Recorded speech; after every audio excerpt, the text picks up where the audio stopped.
aujourd'hui on se retrouve pour l'épisode 2 de notre témoignage sur le péomètre et la métrite.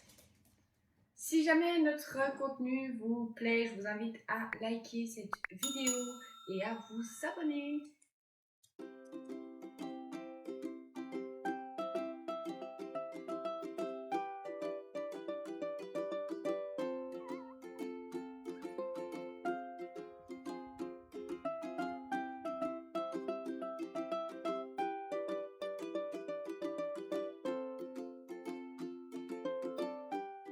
Hello.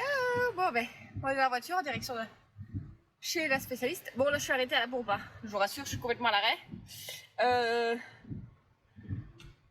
Il fait dégueulasse, il drache, je mets de chez Draché, je suis juste sortie d'acheter acheter un truc à la pompe et aller vite aux toilettes. Voilà l'état de ma veste, juste pour rentrer et sortir. Et je suis à 5 mètres de l'entrée. Donc la route est très sympa. La route est très sympa. J'espère au moins que le résultat sera plus que positif. Donc voilà, on se tient au courant. Sur ce, je remets ma ceinture et je vais redémarrer. Salut, salut!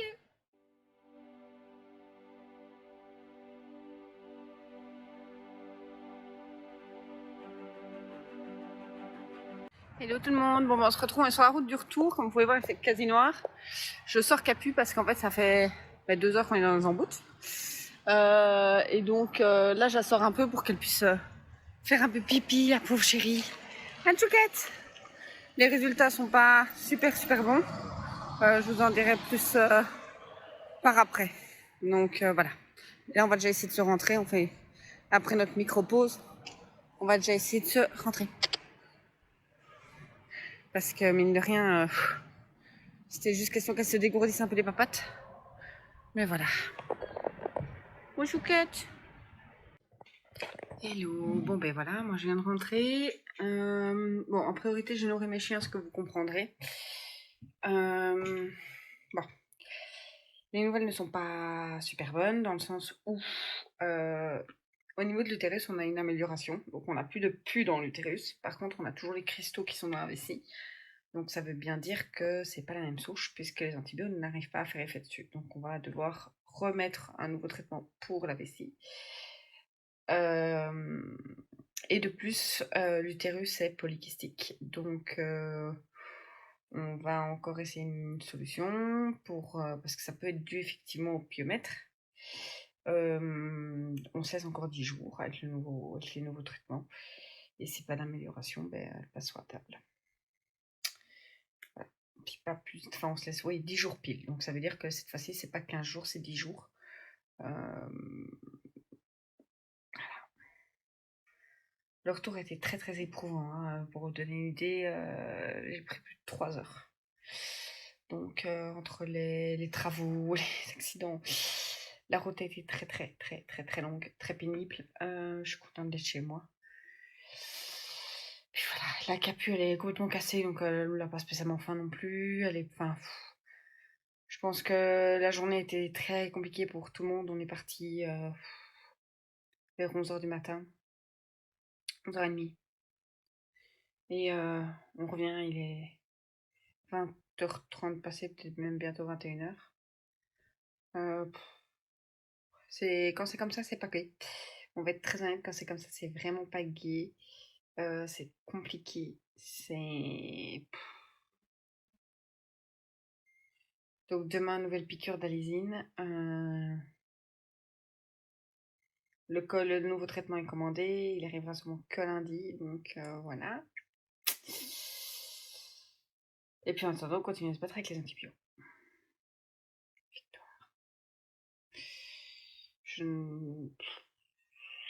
C'est compliqué. C'est très compliqué. Et ça devient fatigant. Après, bon, le pronostic vital n'est pas spécialement engagé, dans le sens où tout le monde la trouve très en forme. Très bien. Donc c'est plutôt rassurant que les vétérinaires me la trouvent en forme et bien. Voilà. À part de la fatigue et le fait qu'elle boude un peu les croquettes. Mais elle les boude surtout depuis qu'elle a eu le médicament pour le lait qui maintenant est stoppé, on arrête, c'est bon, on est au bout. Donc là, à ce niveau, c'est complètement réglé. Mais qui lui a donné des nausées. Depuis qu'elle a eu ses nausées, rien à faire. Elle est beaucoup plus réticente à manger. C'est compliqué. On va y arriver. Donc voilà. La suite au prochain épisode. Bon, là on est samedi. Là, je vais me laver, me préparer pour aller chez la vétérinaire avec le chien. Je vais pas vous mentir, je suis complètement cassée. Aujourd'hui, j'ai mal à l'épaule. Je suis vraiment complètement cassée. Pour la simple et bonne raison que c'est vrai que hier, la voiture, ça n'a pas été simple. Les trajets, enfin voilà, mine de rien, moi, dans mon état actuel, c'est quand même pas l'idéal. Oh, attendez, je vais remettre correctement le coussin pour pouvoir me poser. Ouf, pardon, ça secoue. Non, donc c'est pas l'idéal pour moi. Je suis pas super en forme, je vais pas vous mentir. Hein. Moi-même, je suis pas en forme.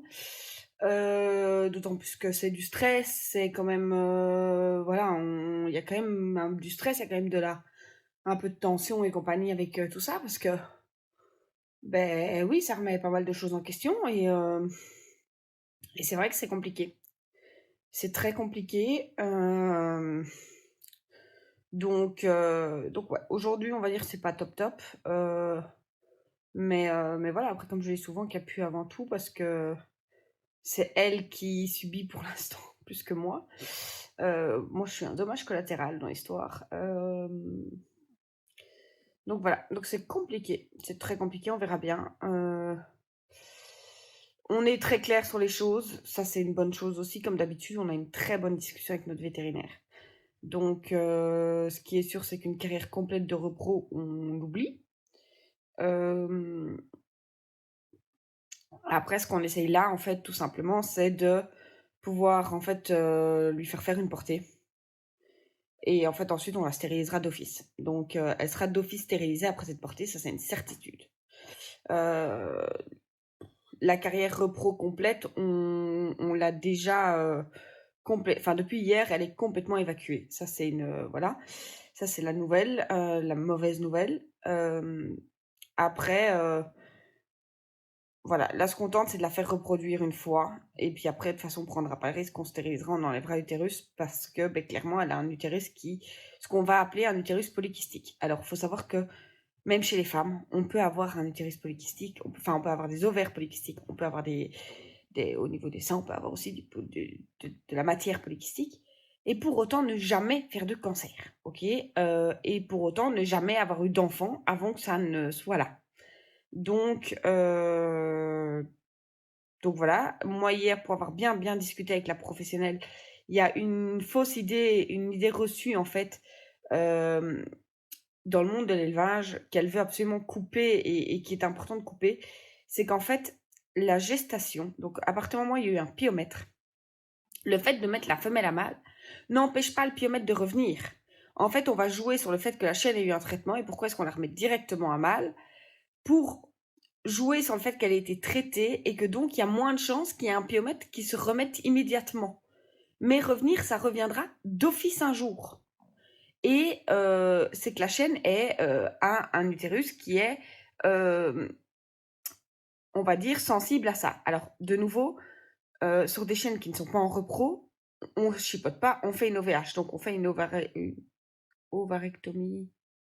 Enfin, on enlève les ovaires et l'utérus. Excusez-moi, mais le terme exact de l'OVH, enfin le terme complet, une ovarectomie, voilà. Mais on enlève tout. Ça, c'est une certitude. Sur une chaîne qui ne reproduit pas, on se pose même pas la question. Sur une chaîne qui reproduit, on se pose quand même la question. On vérifie, mais il faut savoir que de toute façon, à terme, c'est pas bon d'avoir une chaîne qui a ça en reproduction, dans le sens où c'est chaque fois des risques. Voilà, chaque cycle de chaleur est un risque. Ici, on parle d'une chienne qui a 4 ans et demi, qui jusqu'ici n'a pas l'ARPRO n'a pas pris. Donc, des fois, Mère Nature ne fait pas les choses pour rien. Il faut parfois voilà, se résoudre à prendre des décisions. Donc voilà, ici, ben, on se laisse 10 jours. Si dans 10 jours, la situation n'est pas plus enfin, l'utérus n'est pas plus favorable, on va être très honnête. Donc là, on a deux soucis. On a un souci au niveau de la, enfin, on a, depuis le tout début, en fait, hein, on a un souci au niveau de la vessie et on a un souci au niveau de l'utérus. On pensait que les deux étaient liés. Aujourd'hui, au vu de l'évolution à l'écho, on se rend compte que les deux ne sont peut-être pas liés. Voilà, puisque on se rend compte que l'infection au niveau de l'utérus est, elle, bien partie, mais qu'on reste sur un utérus qui n'est pas beau post-infection. Et on a une vessie qui est avec des cristaux. Donc, on n'a pas une belle évolution au niveau de la vessie. Donc, on va essayer d'en même temps, aujourd'hui, on va faire une piqûre d'alizine de nouveau pour essayer en fait de mettre l'utérus au repos. Et en fait, simplement en mettant l'utérus au repos, de faire voir si c'est hormonal. Voilà, parce qu'il y a de grandes chances que les kystes soient hormonaux. Si les kystes sont bien hormonaux, et ben à ce moment-là, en mettant l'utérus au repos, ben, ça peut calmer la chose. Alors évidemment, quand elle me l'a expliqué hier, moi j'ai extrêmement bien compris, puisqu'en fait c'est le même fonctionnement que ce qu'on va essayer de faire avec l'endométriose, où on va essayer de mettre les lésions en pause en mettant effectivement les hormones en pause. Donc on part sur le même type de traitement que les chats ne font pas les chiens, et tel maître, tel chien ressort d'autant plus. J'en ris, mais c'est pas drôle, hein, mais j'en ris parce qu'il faut essayer de... J'en souris, on va dire, je n'en ris pas, j'en souris, parce que, ben, à un moment donné, on n'a pas trop le choix, de toute façon, c'est comme ça. Donc, on fait ça dans un premier temps, et en même temps, mais dans un second temps, mais en même temps, on lui met un autre traitement pour les cristaux qu'elle a dans la vessie. On va lui mettre un traitement urinaire pur pour voir l'évolution. Voilà. Donc, on a ces deux soucis-là. Alors, même si dans 10 jours, l'utérus n'est pas favorable, donc il y a toujours ces kystes malgré la mise au repos, et qu'on n'est pas sur un utérus favorable, on fera une OVH. L'OVH n'interagira pas avec son souci de vessie. Donc, c'est pour ça que c'est important de faire les deux choses en même temps et de bien traiter les deux. Donc, de toute manière, on a ce souci de vessie qui nous suit un peu et où on a un peu les jetons. Là où c'est rassurant, c'est que de nouveau, elle est en super forme et elle a au niveau extérieur et même au niveau médical, si vous voulez, un très bon état. Donc elle n'est pas du tout déshydratée. Oui, elle est un peu plus fatiguée que d'habitude, mais quand elle est lâchée, elle joue, elle fait des câlins à tout le monde. De nouveau, ça, encore une fois, voilà, la spécialiste ne la connaissait pas avant cet épisode, et comme même elle a encore une fois remis en avant le fait qu'on avait des chiens, enfin en tout cas là pour le coup Capucine, qui est vraiment super bien dans sa tête, qui casse tous les clichés du chihuahua. Et ça, mine de rien, ça fait toujours plaisir. On va pas se mentir. Parce que ça veut dire qu'à côté de ça, le reste du boulot est bien fait. Donc voilà, avec un chien super bien dans sa tête, qui, malgré les examens, malgré les piqûres, n'en veut à personne. Pourtant, ben, de nouveau, je le répète, la lysine, c'est des piqûres qui sont douloureuses. Donc voilà, donc vraiment, c'est très plaisant pour moi. Parce que ça veut dire que je fais bien mon boulot à côté. De nouveau, on ne remet pas en cause mes capacités, on ne remet pas en cause l'hygiène.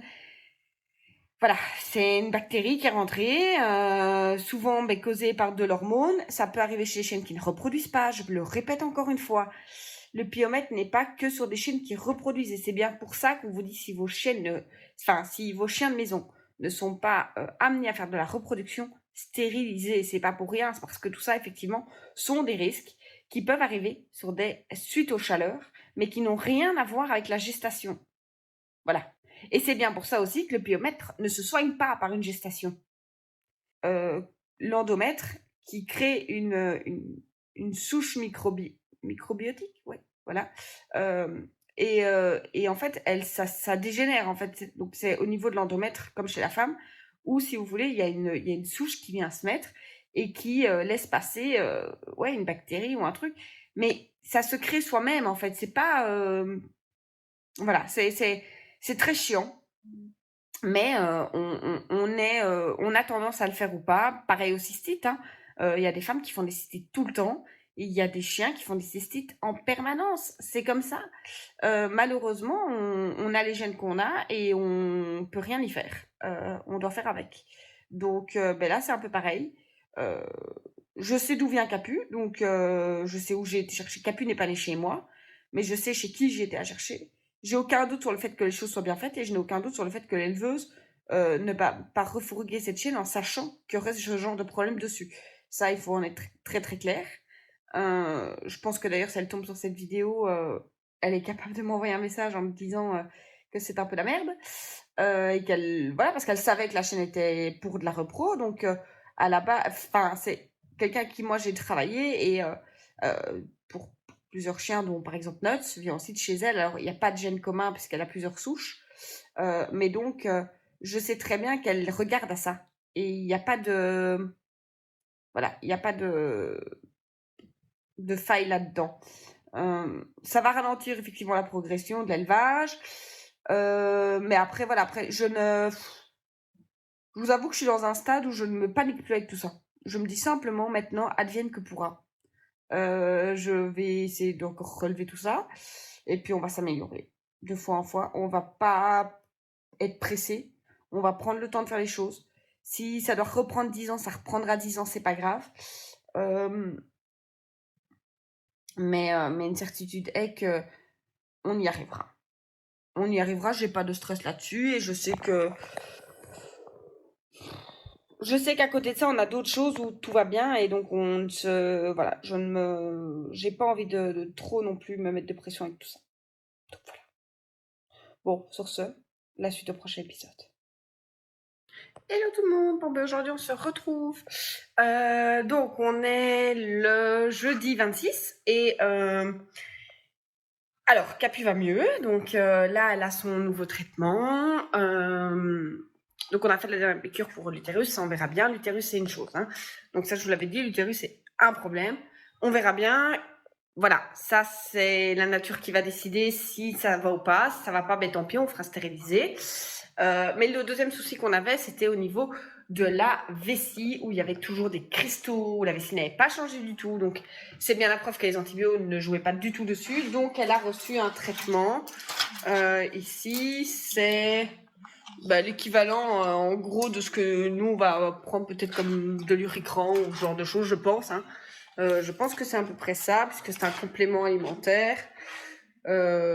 Aliment complémentaire pour chiens et chats qui soutient les voies urinaires.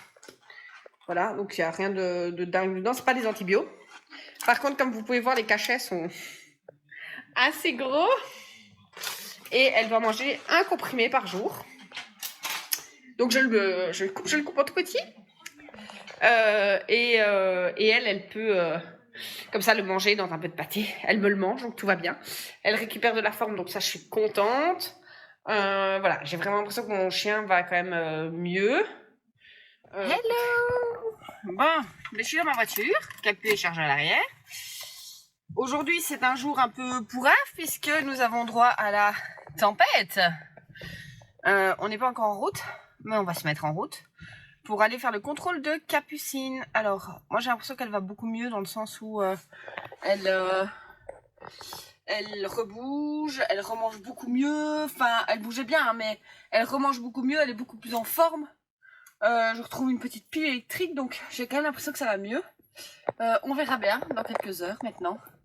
Et puis go, on va se mettre en route et on va essayer de braver cette tempête pour partir. Comment vous dire, je stresse déjà d'avance dans le sens où je bouge sans même rouler. Donc, hey, je tiens quand même à le dire, le rendez-vous n'aurait pas été aussi important, ça aurait été un simple rendez-vous.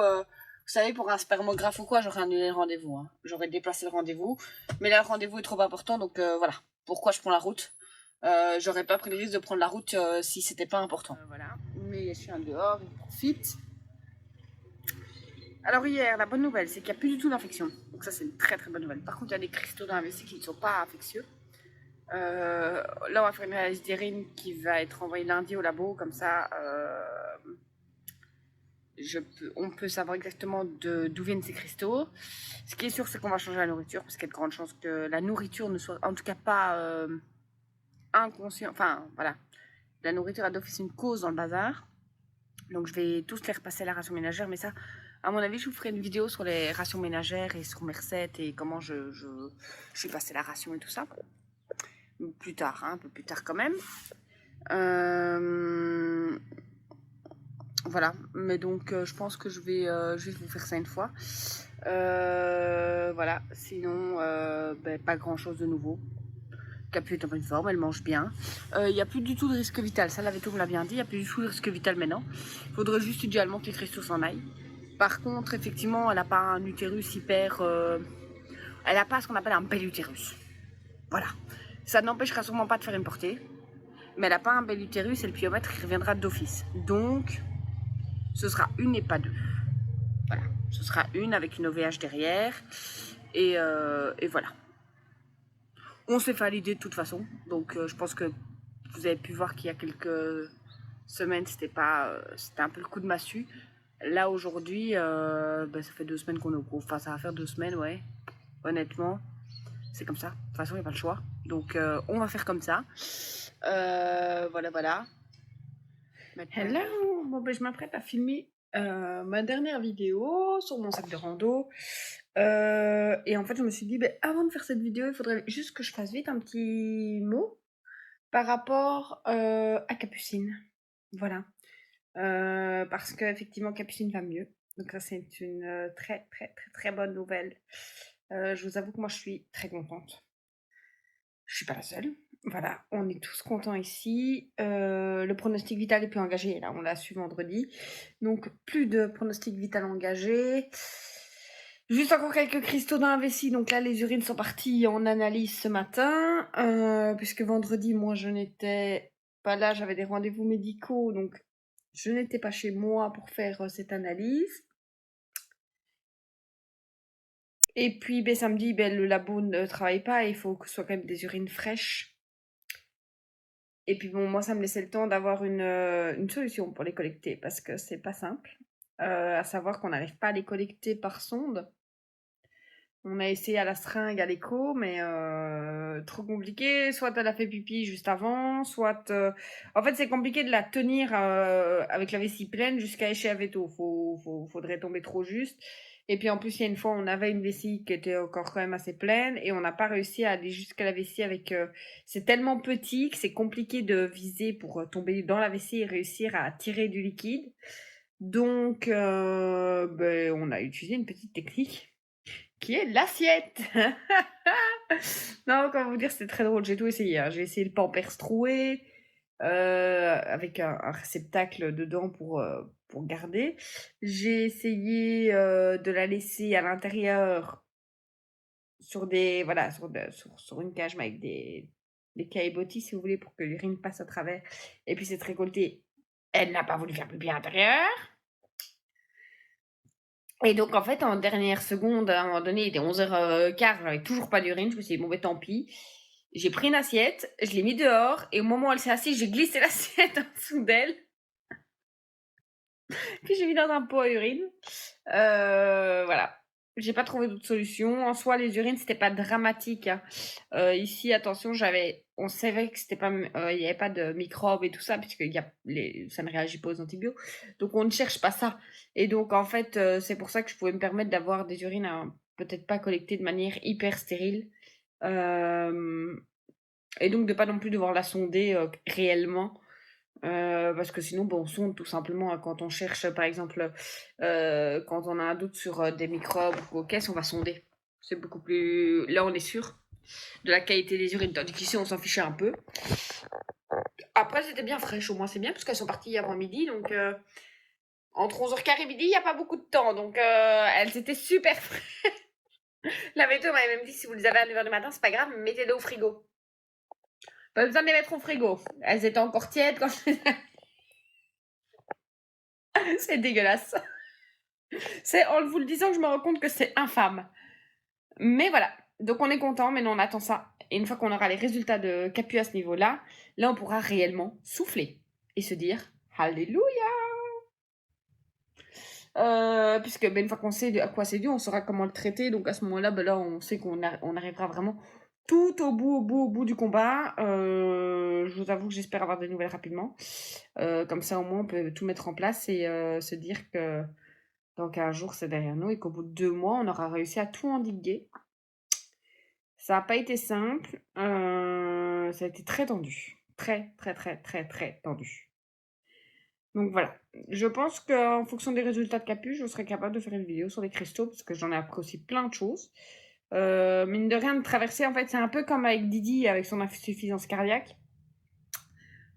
Entre avoir les connaissances, parce que dans les bouquins, on nous l'apprend, hein, tout ça, on nous apprend ça dans les bouquins quand on fait des études au niveau de l'élevage et compagnie. Enfin, en tout cas, moi, les cours que j'ai suivis en France à l'époque, on avait plein de choses là-dessus, comme sur la nutrition, comme sur les os, comme sur les fractures. Enfin, on avait vraiment plein de cours, y compris sur tout ce genre de choses, les parasites, enfin. Mais j'avoue que tant qu'on n'est pas confronté à ça, oui, on a l'expérience, enfin, on a la connaissance des bouquins. On sait que ça existe, on sait plus ou moins ce que ça fait, à cause de quoi, mais on n'a pas l'expérience de terrain. Et là, d'avoir l'expérience de terrain, je trouve que c'est hyper intéressant. Et comme avec l'insuffisance cardiaque de Didi, j'ai envie de partager parce que ça peut arriver à n'importe qui, en fait. Il faut pas être éleveur pour que ça vous arrive. Ça peut arriver sur n'importe quelle femelle non stérilisée. Donc, en fait, finalement, sur le chat comme chez le chien, en fait, ça se déclare de la même manière. Et en fait, c'est lié à un trouble. Enfin, voilà, ça, je vous l'ai expliqué, mais c'est lié à un trouble hormonal, en fait, tout simplement. Donc, c'est le fait d'avoir un cycle de chaleur qui se met en route et qu'à un moment donné, ben, il y a une fragilité au niveau de la flore et qu'il y ait une infection qui s'installe. Mais c'est pas lié à une repro, c'est pas lié à une assimilation, c'est pas lié à tout ça, c'est simplement lié au fait que, ben, il y a un terrain plus fertile. Donc voilà. Maintenant, on verra bien la suite. Voilà, je pense que je documenterai aussi tout ça parce que ce sera très intéressant aussi. Mais là, plus pour les éleveurs, de l'expérience sur un utérus comme ça qui a été un peu abîmé quand même. Donc oui, parce que ça, c'est par contre la mauvaise nouvelle, c'est que l'infection a quand même abîmé l'utérus. Et donc l'utérus n'a quand même pas une forme exceptionnelle.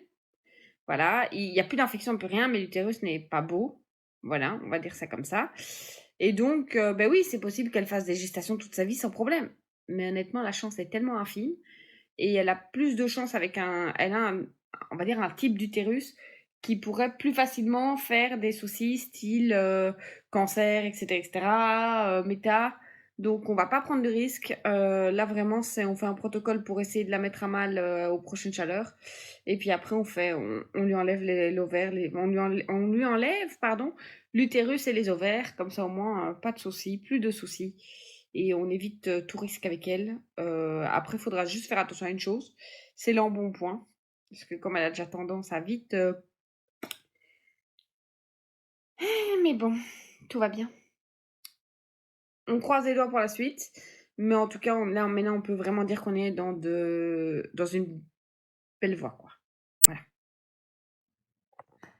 Bon ben voilà, vous avez découvert l'entièreté de notre témoignage sur le piomètre et la métrite chez Capucine. En tout cas, notre vécu avec ça. J'espère que ça vous a plu. J'espère que je suis rentrée assez dans les détails par rapport à ça. Je ne sais pas comment ça va se passer au montage. Je vais peut-être rajouter des moments avec des voix off. Ça, c'est possible si je vois qu'il manque des petits détails. Mais je vous remercie vraiment parce que de nouveau c'est une vidéo qui me tenait à cœur. J'ai voulu la faire en 2 parties pour pas qu'elle soit trop longue, mais ça me tenait vraiment à cœur de vous expliquer ce qu'était finalement le souci à ce niveau-là. Et je vous dis à très très vite dans une nouvelle vidéo qui va être une FAQ sur la randonnée. Wolf, tu viens le doudou, viens dire au revoir. Ah, il veut pas venir dire au revoir. Oh mais tant pis. À très bientôt.